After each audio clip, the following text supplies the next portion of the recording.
When a gifted kid goes on break, they respond as any typical kid would, saying, "Woohoo! School's out! Yes! I've got big plans. I've got these projects I want to do. I've got my book list I want to read."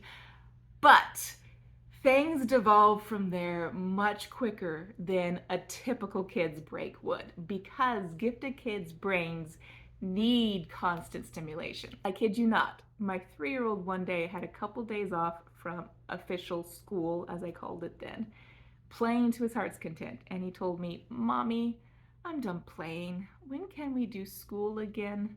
Hi guys, I'm Kathleen Lewis. I am gifted and I do have a gifted son who is 5 now. But for the context of the story that I'm about to tell you all, he was 4.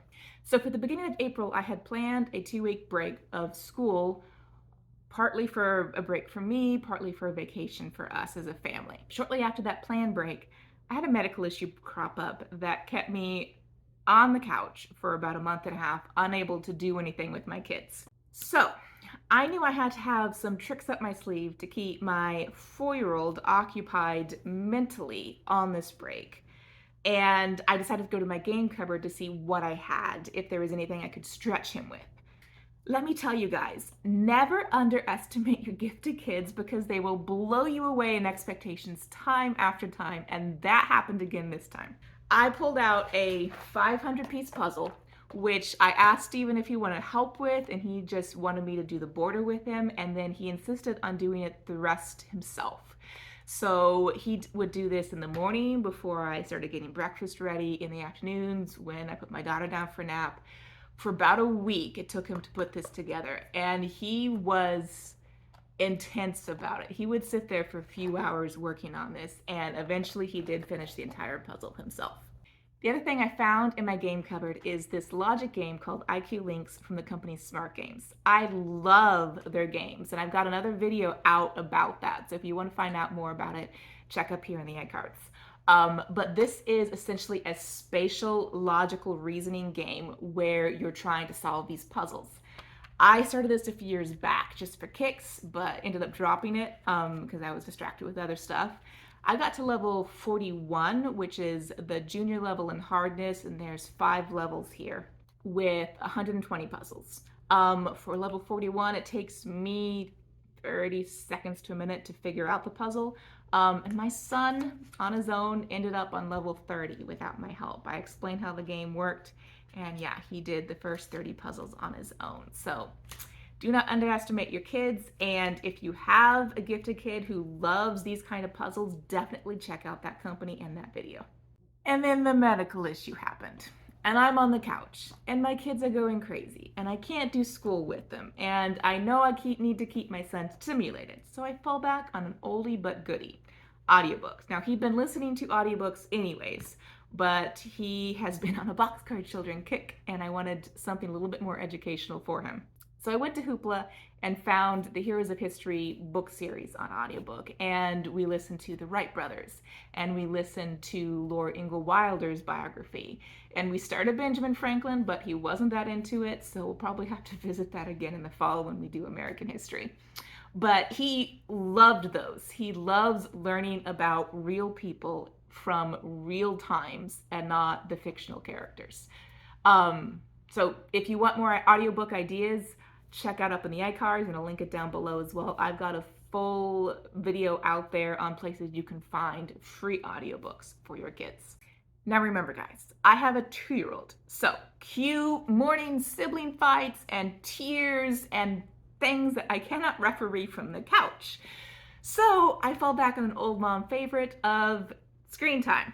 I cast educational content, non-kid specific educational content, to my TV. I used my Chromecast and kept both my daughter and my son occupied. National Geographic has an amazing series of the US national parks, free to stream on YouTube. And my daughter is in love with seeing the animals. There's enough educational content from my gifted son that he's engaged as well. So it's a good way to keep them both occupied. May not work for your 2-year-old, so you'll just have to try it. Other channels that my son loves that keep him out of fights with my daughter while she's doing something else are the Perkins Brother Builders, which is a contractor's channel showing how they build their houses, and then Astrum, which is an astronomy channel using NASA's real footage and a combination of that and CGI to explain recent findings within the last decade or two, which have not made it into any typical books or textbooks even available to us. So go check all those channels out. I'll link all those down in the description for you to reference. Okay, so we've got games, puzzles, audiobooks, and video keeping my kids occupied. But is it possible to continue school while I'm on the couch incapacitated? Yes, it is. Let me show you. But first, bump that like button if you've been enjoying the video. Blossom and Root for the win, guys. This was the science curriculum I chose for this semester for my son, the physics and engineering portion of it. And it came through amazingly when I was incapacitated on the couch. So the woman who put this together has book lists in there and YouTube video lists to help educate your child, in addition to a few other things, which I did not utilize. But I could read from the couch to a certain extent. And then the YouTube videos I would drop onto my son's YouTube Kids app, which if you don't know how to do that, check up in the archives. I got a video explaining that. And so he would go for an hour in the afternoon is what I limited him to, but he would go for an hour and watch these science videos. And several of these videos are showing science experiments, which he would then come to me and say, hey mom, can I do this experiment? And he tells me what he needs. And he goes around the house, gathers the supplies for himself, and tries some of these physics experiments. And he was having a blast, even though I was stuck on the couch. So amazing. I cannot speak to how couch friendly the other sciences are, but level 4 physics was perfect for me. And I do have a review coming out on this shortly, so stay tuned for that. Okay, fourth thing I utilized to keep my gifted son occupied while I was out of commission were projects of his own initiative. This is a big one, but you have to be giving your child space, both physically and time, to allow them to have these kinds of projects. A safe space that they can create their mess and they don't get in trouble for it. So I had been training myself for several months to have this mindset of letting him have a certain space for a certain amount of time before I cleaned it up. And I reaped a ton of benefits from it this time. As part of our vacation, we had gone to see the eclipse in Texas, and we also visited Houston Space Center. So my son came back with a poster, which we put on the wall, and then all these ideas of other things he wanted to add to his wall, which is a space-themed wall. So he got out his art supplies and started creating planets, because we just have the stars on the wall. And he created comets, and he created men to go on the moon, and he created the asteroid belt. He created all these things that he knew was missing from his night sky wall in his bedroom. He got so detailed with this that we even have Shoemaker Levy 9 comet, which crashed into Jupiter, I believe in the 90s. And he specifically pointed that out on his wall saying, yeah, mom, dad, this comet right here is Shoemaker Levy 9. So yeah. He got insanely specific with this, and he was going to keep going to the planetoids and to the Kuiper belt, but I had to cut him off because the walls were getting full, the table was getting too much of a mess. So I told him, hey, you could go do a mural for your door instead. So he loved the mural idea, and I got out the quick sticks for him, which is tempera paint and solid for him, so he could do painting that was non-messy. I got out some glue and some sequins for him and a few other things they could do collage with, and he decided to create a cross section of the moon, starting with the outer core, he says, and then the mantle, and then the astronaut spiking something into the moon. And then of course we have the Earthrise in the distance, but he ran out of tempera sticks in a certain colors, so it kind of created a more interesting modern art piece. But he had fun, several afternoons working on that. He also ended up on his own initiative commandeering any recyclable in the house he could find and started designing his own apartment building house type thing for his stuffed animals. Building the outside walls, creating furniture inside for it. It got messy and big, so I had to cut him off from that too.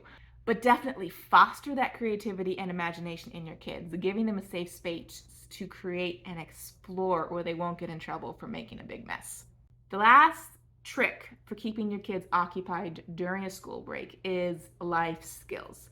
This is really important for gifted kids because of their sensitivity to existential issues and ideas, especially as they get into the junior high and teenage years, when they may start feeling like they're failures because they're not contributing to society as a whole. So if they can see meaningful contributions to the family life, it may help stave off some of that crisis. So for my 4-year-old, he is just having a blast knowing he can contribute and help by folding laundry, unloading the dishwasher. I have him mop, and I've been training him on this for months, little bits at a time, giving him just enough. And so when I was incapacitated, I could say, hey, Steven, Daddy pulled that laundry basket out of the laundry for me. Can you fold it for me now? And he would do it. He wasn't always excited about it because he had other stuff he wanted to do, but it did give him a sense of great worth that he was helping me and contributing to the family like that. So, food for thought, start training your kids on that now. Again, if you've enjoyed the video, be sure to bump that like button and let me know it.